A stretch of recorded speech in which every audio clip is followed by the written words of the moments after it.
What a wonderful, wonderful day for nature, for wild species, and for people today.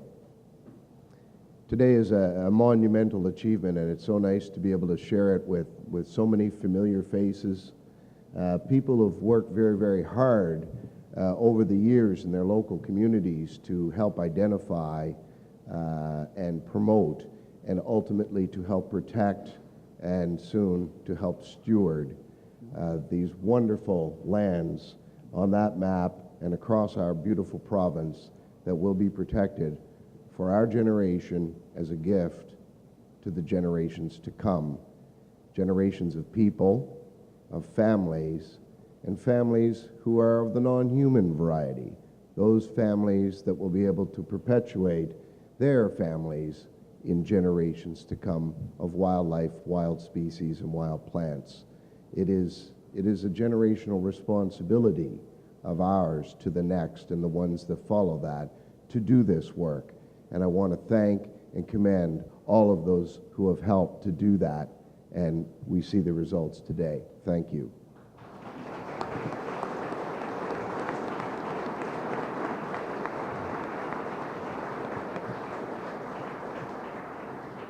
As early as the 1970s and 80s, scientists from around the world began to collect, and with the aid of new computer devices, to collate data from all over the world, which shows that we live in the greatest extinction spasm since the age of the dinosaurs came to an end.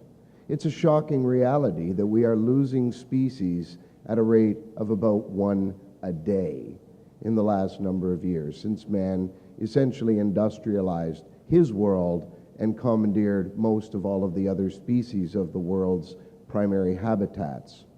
And so, in the 1980s, documents were provided to the UN, which led to the historic Earth Summit in Rio de Janeiro back in 1992.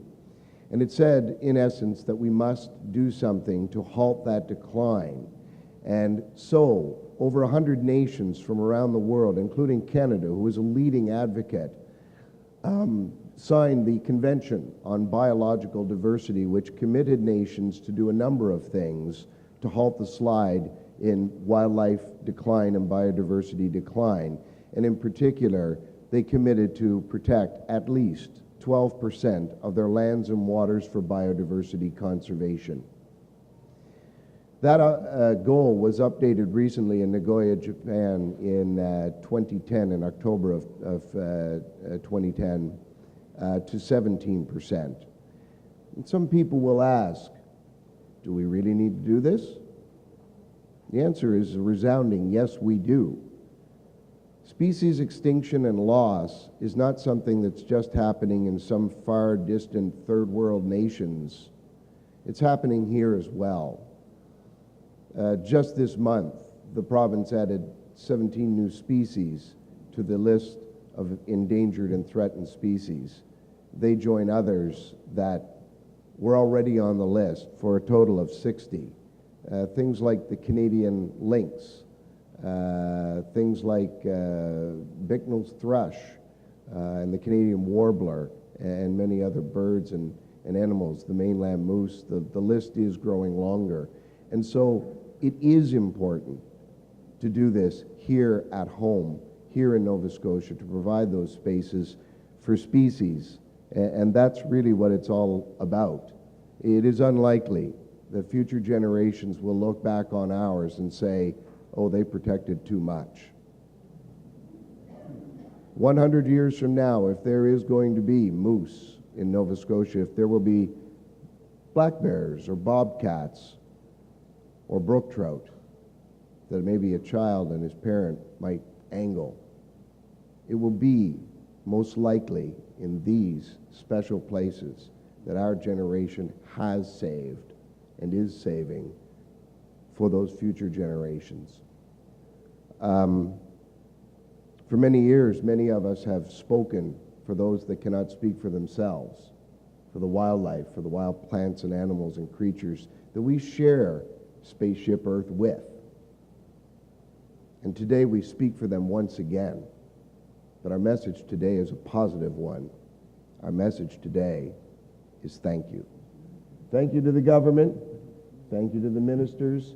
Thank you to all of the government people over the years inside staff and at the political level for their steadfast and strong support for meeting our commitments.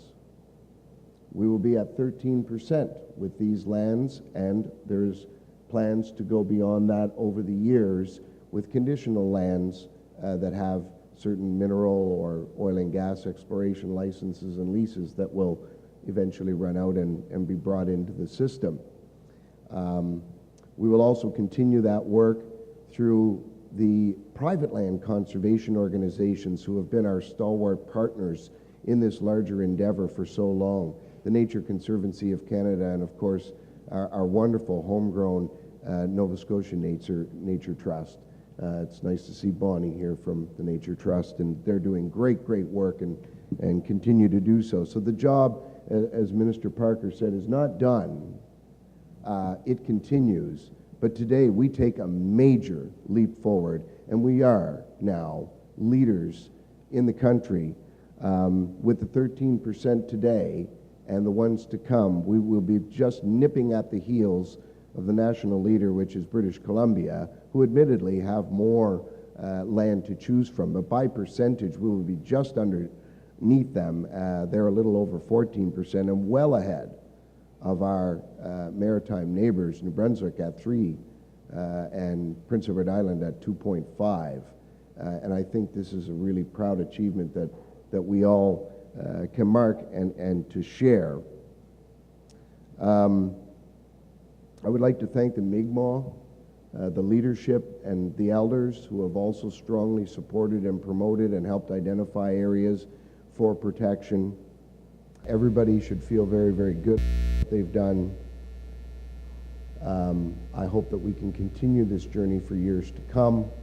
And now, this summer, I would just simply urge you to go out and in a low-impact, respectful way, enjoy these places, share them with your family, and go back to them over the years because they truly are a living legacy for all of us. Thank you.